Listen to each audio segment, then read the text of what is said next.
Welcome back to M D kitchen. Capsicum paneer gravy ಹೇಗೆ ಮಾಡೋದು ಅಂತ ನೋಡೋಣ. ರೆಸ್ಟೋರೆಂಟ್ ಸ್ಟೈಲಲ್ಲಿ ಮನೆಯಲ್ಲೇ ಮಾಡ್ಕೊಂಡು ತಿನ್ಬೋದು. ಸಣ್ಣದಾಗಿ ಹೆಚ್ಕೊಂಡಿರೋ ಈರುಳ್ಳಿ, ಬೆಳ್ಳುಳ್ಳಿ ಮತ್ತು ಶುಂಠಿ, ಟೊಮ್ಯಾಟೊ, ಧನಿಯಾ ಪೌಡರ್, ಚಿಲ್ಲಿ ಪೌಡರ್, ಸೋಂಪು, ಚಕ್ಕೆ, ಲವಂಗ, ಪನ್ನೀರು ಮತ್ತು ಕ್ಯಾಪ್ಸಿಕಮ್ನ ಬೆಣ್ಣೆ ಹಾಕೊಂಡು ರೋಸ್ಟ್ ಮಾಡಿ ಇಟ್ಕೊಂಡಿದ್ದೀವಿ. ಮತ್ತು ಈರುಳ್ಳಿ ಹಾಕೊಂಡು ಇವಾಗ ಒಗ್ಗರಣೆಗೆ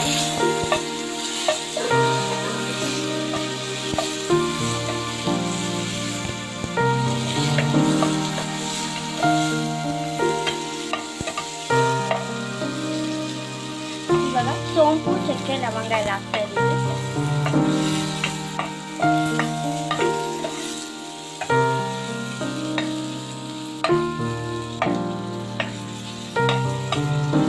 ಇದನ್ನ ನಾವೆಲ್ಲ ಬೆಣ್ಣೆಲೆ ರೋಸ್ಟ್ ಮಾಡ್ಕೊಳ್ತಾ ಇದ್ದೀವಿ. ನಿಮಗೆ ಬೇಕಂದ್ರೆ ಎಣ್ಣೆ ಅಥವಾ ತುಪ್ಪದಲ್ಲಿ ಮಾಡ್ಕೊಳ್ಳಿ. ಇವಾಗ ಇದು ರೋಸ್ಟ್ ಆಗಿದೆ. ಇವಾಗ ಮಿಕ್ಸಿ ಜಾರ್ಗೆ ಟ್ರಾನ್ಸ್ಫರ್ ಮಾಡ್ಕೋಬೇಕು.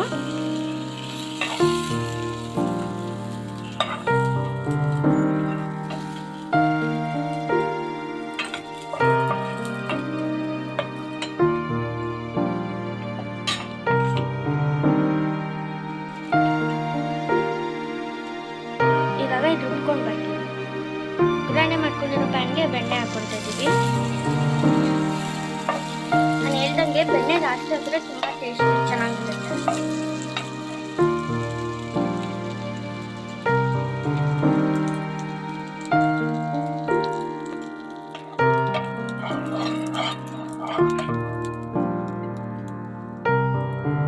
ಇವಾಗ ಸಣ್ಣದಾಗಿ ಹೆಚ್ಕೊಂಡಿರೋ ಈರುಳ್ಳಿ,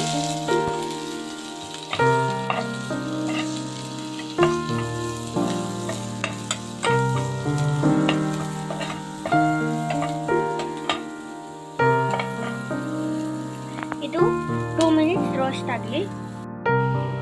ನೋಡಿ, ಈ ರುಬ್ಬಿಟ್ಕೊಂಡಿರೋ ಪೇಸ್ಟ್ನ ಇವಾಗ ಹಾಕ್ತಾ ಇದ್ದೀವಿ. ರುಚಿಗೆ ತಕ್ಕಷ್ಟು ಉಪ್ಪು ಹಾಕೊಳ್ಳಿ. ಉಪ್ಪು ಕಡಿಮೆ ಹಾಕೊಳ್ಳಿ, ಯಾಕಂದರೆ ಬೆಣ್ಣೆನೇ ಜಾಸ್ತಿ ಇರೋದ್ರಿಂದ.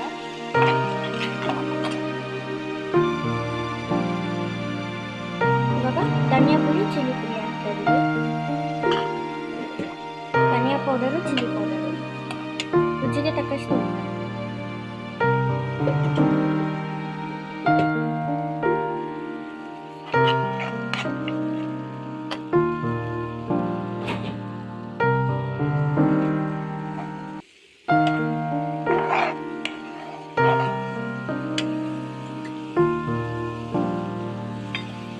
ಇವಾಗ 2 ಸ್ಪೂನ್ ಮೊಸರು ಹಾಕ್ಕೊತಾ ಇದ್ದೀವಿ.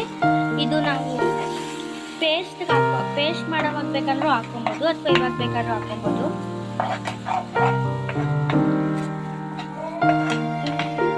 ಎರಡೆರಡು ಟೇಬಲ್ ಸ್ಪೂನ್ ನೀರು ಹಾಕ್ಕೊಳ್ಳಿ. ಇವಾಗ ನೋಡಿ ಈ ಥರ ಆಗಿದೆ. ಇದನ್ನ 5 ಮಿನಿಟ್ಸ್ ಬಿಡೋಣ.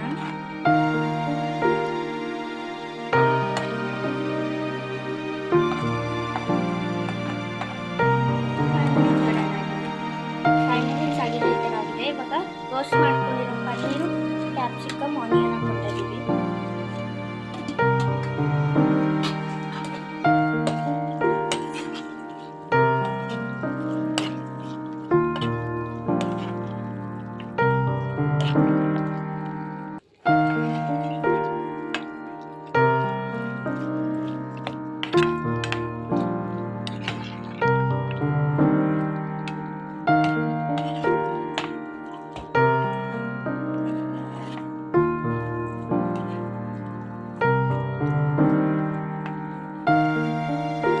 ಚಪಾತಿ ಜೊತೆ, ಪರೋಟ ಜೊತೆ, ಯಾವ್ದ್ರ ಜೊತೆ ಆದ್ರೂ ತಿನ್ಬೋದು. ಗೀ ರೈಸ್ ಜೊತೆ ತಿನ್ಬೋದು. ಕುರ್ಮಾ ಥರ 5 ಮಿನಿಟ್ಸ್ ನೋಡಿ. ಇದಕ್ಕೆ ನೀವು ಬೇಕಾದ್ರೆ ಫ್ರೆಶ್ ಕ್ರೀಮು ಆ್ಯಡ್ ಮಾಡ್ಬೋದು. ನಾವು ಬೆಣ್ಣೆ ಆ್ಯಡ್ ಮಾಡ್ತೀವಿ.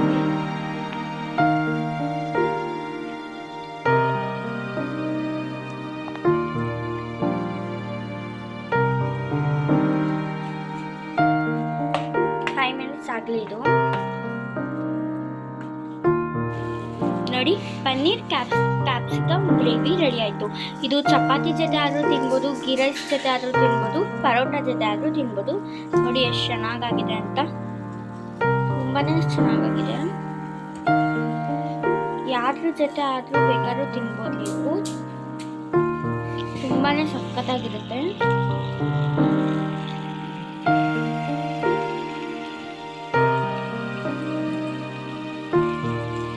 ಆ್ಯಂಡ್ ನಿಮಗೆ ಈ ವಿಡಿಯೋ ಇಷ್ಟ ಆಗಿದ್ರೆ ಲೈಕ್ ಮಾಡಿ, ಶೇರ್ ಮಾಡಿ, ಕಮೆಂಟ್ ಮಾಡಿ.